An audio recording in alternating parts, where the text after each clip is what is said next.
واقعہ کربلا اس سے ریلیٹڈ نہیں ہے کہ جی ان کے اوپر پانی بند ہو گیا، ان کے اوپر ظلم ہوا، کتنے بندے شہید ہوئے، یہ سیکنڈری چیز ہے.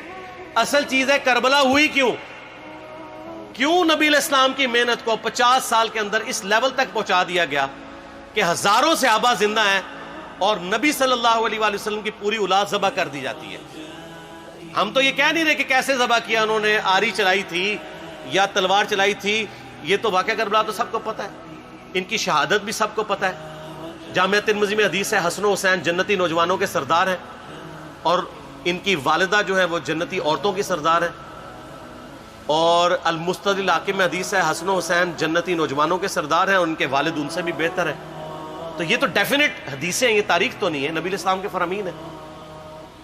تو ان کی موجودگی میں ان کے ساتھ یہ کچھ کیا جائے تو ہم نٹی گریٹیز میں نہیں پڑھتے، ہم اس تھیم کے اوپر کہ یہ کون سی چیز تھی جس نے خلافت راشدہ کو ملوکیت میں بدل دیا، ہم اس تھیم کے اوپر بات کرتے ہیں. ہم کہتے ہیں چھوڑ دیں، بندے ہندے چھوڑیں. الٹیمیٹلی کیا نکلا ہے، کس کی وجہ سے ہوا ہے، وہ تو احادیث کی کتابوں میں موجود ہے. ہم کب کہہ رہے ہیں خفیہ کیمرے لگا گئے جی کس نے گولی پہلا تیر کس نے چلایا، یہ وہ ہم تو بتا رہے کس کے دور حکومت میں ہوا اور ان کا اپنا کردار کیا تھا، اس کو کس طریقے سے لا کے تخت پہ بٹھایا گیا. وہ ساری کی ساری چیزیں تو سامنے ہیں، وہ تاریخ کی کتابیں نہیں ہیں، حدیث کی کتابیں ہیں.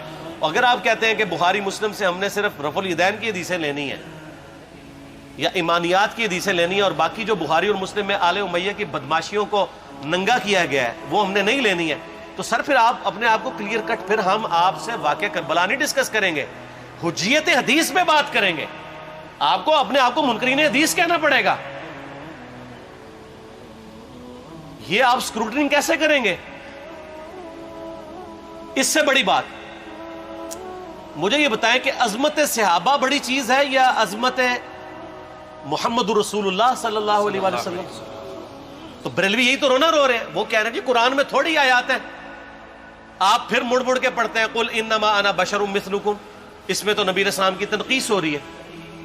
تو ہم ان کو کیا کہتے ہیں کہ تنقیص مقصد نہیں، نعوذ باللہ، نہ ہو رہی ہے. آپ افضل البشر ہیں لیکن آپ کی سپیشیز بشر ہے، یہ ہم اپنا عقیدہ سمجھتے ہیں، وہ اس کو تنقیص شمار کرتے ہیں. تو پھر اس وقت آپ بھی بریلویوں کی بات مان کے تو یہ آیات پڑھنا چھوڑ دیا کریں.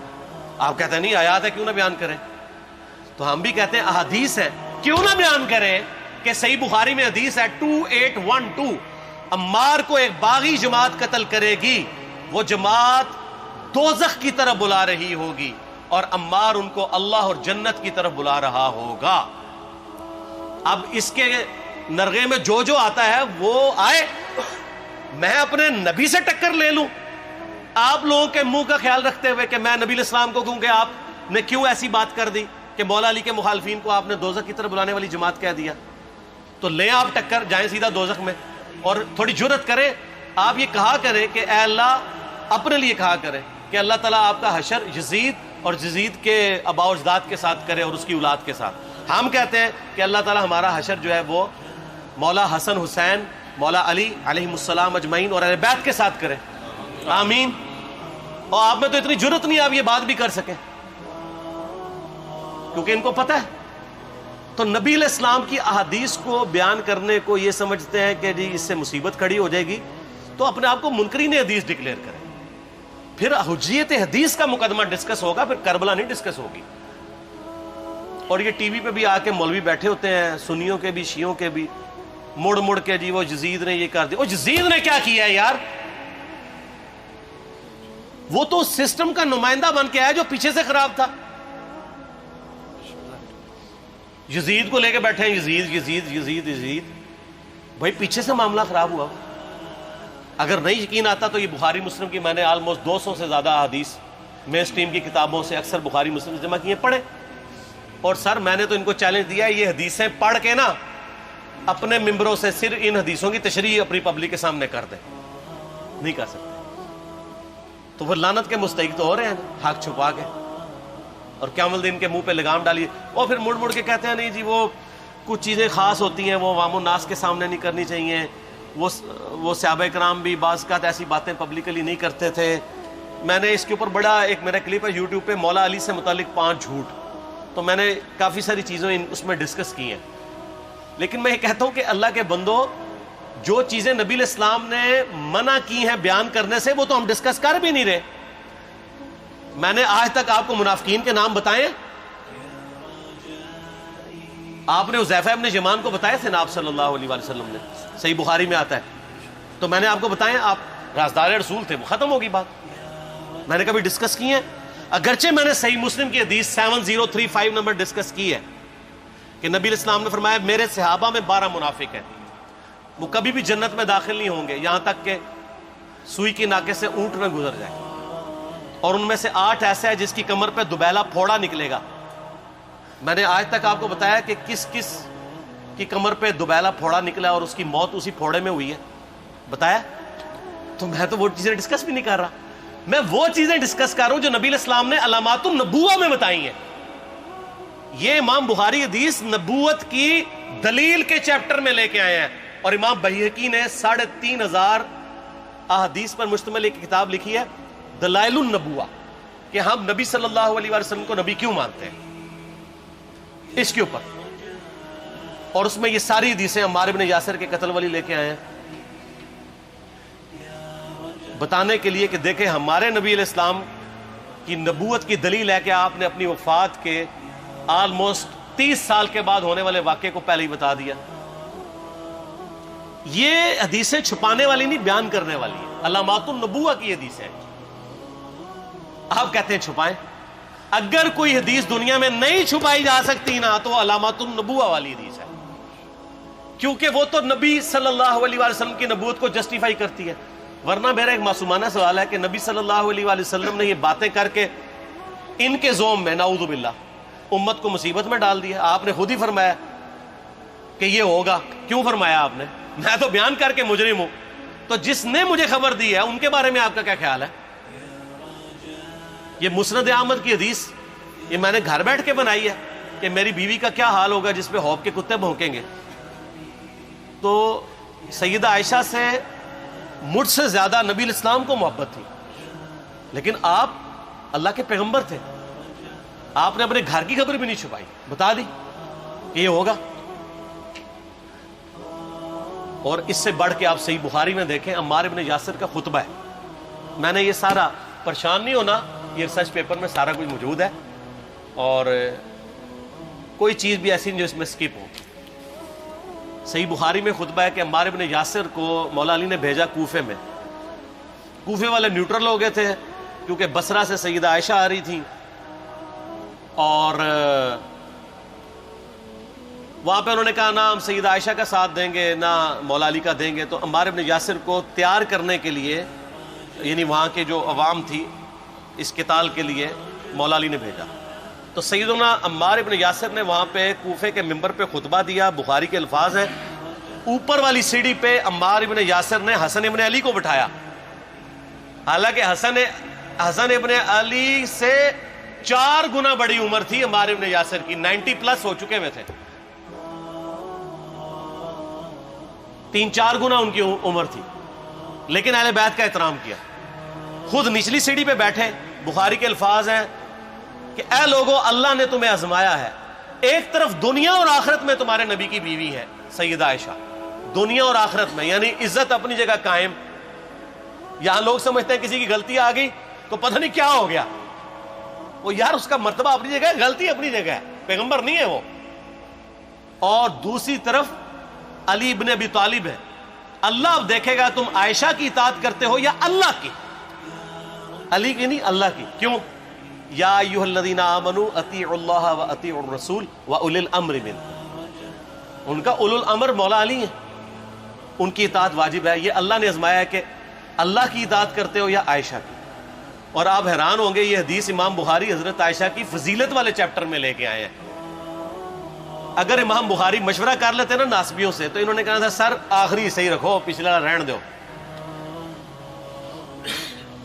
بلکہ پچھلے والا رکھو آخری والا رہن دو, کہ عائشہ دنیا اور آخرت میں. وہ حدیث گھڑنے کا میں آپ کو طریقہ بتاتا ہوں, کاٹ چھانٹ کرنے کا. وہ آدھی حدیثیں لکھتے ہیں نا, آدھی حدیث ایسے لکھتے ہیں امام بخاری کہ سیدہ عمار ابن یاسر نے خطبے کے دوران فرمایا کہ سیدہ عائشہ دنیا اور آخرت میں تمہارے نبی کی بیوی ہے, بس.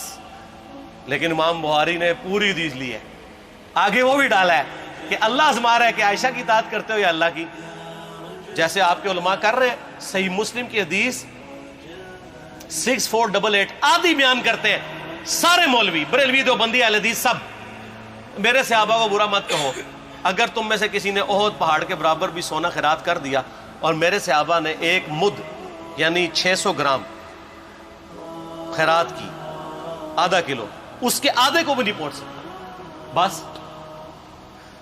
حالانکہ یہ مسلم کی حدیث سٹارٹ اس سے ہوتی ہے کہ عبد الرحمن بن عوف کو خالد بن ولید نے گالیاں دی جھگڑے کے دوران، حالانکہ دونوں مسلمان تھے، دونوں صحابی تھے۔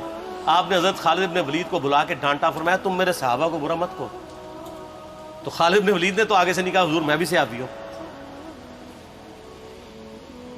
ان کو پتا تھا کہ عبد الرحمن بن عوف نے اس وقت اسلام قبول کیا جب اسلام کا مطلب تھا مار، تکلیف اٹھانا، اور خالد بن ولید نے گولڈن پیریڈ میں صلح حدیبیہ کے بعد اسلام قبول کیا۔ میں اب تم لوگ یہ کر رہے ہو، تم لوگ اگر احد پہاڑ کے برابر بھی سونا خیرات کر دو، یعنی صلح حدیبیہ کے بعد والے لوگ میرے ان کے برابر نہیں ہو سکتے۔ اور جو فتح مکہ پہ معافی مانگ کے مسلمان ہوئے ہیں طلقاء، مؤلفۃ القلوب آل امیہ، ان کا تو لیول ہی کچھ نہیں ہے۔ یہاں تو خالد بن ولید کے بارے میں یہ بات کی جا رہی ہے، اور پھر وہ مؤلفۃ القلوب اپنے زمانے میں ممبروں پہ سب و شتم کروائیں سیدنا علی پر، تو سب سے پہلے تو ان کو کہنا چاہیے جن کے بارے میں حدیث تھی کہ تم صحابہ کو گالی مت دینا۔ ہم نے تو خیر کبھی دی بھی نہیں ہے۔ اور میں یہ آخری جملہ ان کو ایسا بولتا ہوں کہ جو ان کے دماغ تک ڈرل کر جائے گا کہ آل امیہ نے جو کچھ اپنے دور کے اندر سیدنا علی کی گستاخیاں کی ہیں نا، ہم نے تو ویسی کوئی ایک گستاخی بھی آل امیہ کے بارے میں نہیں کی ہے۔ میں نے آج تک آل امیہ کے اوپر بائی نیم کسی کے اوپر لعنت کی ہے؟ حالانکہ یہ مولا علی پہ کرتے رہے، یہ ہے لعنتی خود ہو گئے نا، جب مولا علی پہ لعنت کی تو لوٹ آئی۔ مسند ابی یعلا میں صحیح سند کے ساتھ حدیث موجود ہے، مسند احمد میں بھی موجود ہے کہ سیدنا علی کو جس نے گالی دی اس نے رسول اللہ کو گالی دی صلی اللہ علیہ وسلم۔ جب ام سلمہ نے کہا تھا، شیخ زبیر صاحب نے اس کو تحکیم میں صحیح لکھا ہوا ہے فوٹ نوٹ کے اوپر، کہ لوگوں تمہارے ممبروں پر رسول اللہ کو گالیاں دی جاتی ہیں، تو انہوں نے کہا معاذ اللہ، ہم کب کہیں گے، ایسا نہیں ہو سکتا۔ تو ام سلمہ نے کہا تم لوگ علی اور اس سے محبت کرنے والوں پہ گالی گلوچ نہیں کرتے ہو کیا؟ جبکہ میں نبی کی بیوی کہتی ہوں کہ سب سے زیادہ رسول اللہ سے محبت، سیدنا علی سے محبت نبی صلی اللہ علیہ وآلہ وسلم کرتے تھے۔ لہٰذا جب یہ تم کہتے ہو نا علی پر لعنت، علی سے محبت کرنے والوں پہ لعنت، تو یہ لعنت تو تم نبی علیہ السلام تک لے کے جا رہے ہو نعوذ باللہ، کیونکہ علی سے محبت کرنے والا پہلے نمبر پہ نبی صلی اللہ علیہ وآلہ وسلم ہے۔ اور پھر کہتے ہیں سب کا مطلب تنقید ہے، اور نہ پرانیاں گلاں، پرانے بابے، پرانے بزرگ، جھوٹے ہو۔ صحیح مسلم کھولو 6229 غدیر خم سے اگلی حدیث، لعن اللہ ابا التراب کے الفاظ ہیں، مٹی والے ابن ابی طالب پر لعنت، یہ الفاظ موجود ہیں۔ سب کا ترجمہ لعنت ہی ہے، تنقید نہیں ہے۔ اچھا پھر میرا معصومانہ سوال ہے کہ اس کا مطلب ہے صحابہ پہ تنقید کرنا اچھا کام ہے؟ کہیں گے نہیں، تو بتاؤ یہ برا کام کون کرتا تھا؟ شیعہ کا ابا کون ہے؟ رافضیوں کا ابا کون ہے؟ آل امیہ۔ تو لہذا شیعہ نو میں کہنا کہ تسی شیخین کے اوپر بکواس اور تبرہ کرنے کی بجائے نا اب لوگوں کو حقائق بتائیں کہ ٹوٹی کمند کہاں۔ یہ سب مجرمین آل امیہ ہے، اور یہ آل امیہ اور بنو ہاشم کی لڑائیاں نبی علیہ السلام کی بعثت سے پہلے چل رہی تھی، صدیوں سے چل رہی تھی۔ وہ تو پھر اللہ نے بنو ہاشم کو نبوت کے لیے چنا تو ان کو یہ پھر جیلسی ہضم نہیں ہوئی، وہ چیز آگے چلتی رہی۔ خیر چھوڑ دیں، ایک تلخ ٹاپک ہے۔ صلاۃ بر محمد و آل محمد، اللہم صلی علی محمد و علی آل محمد۔ ٹھیک ہو؟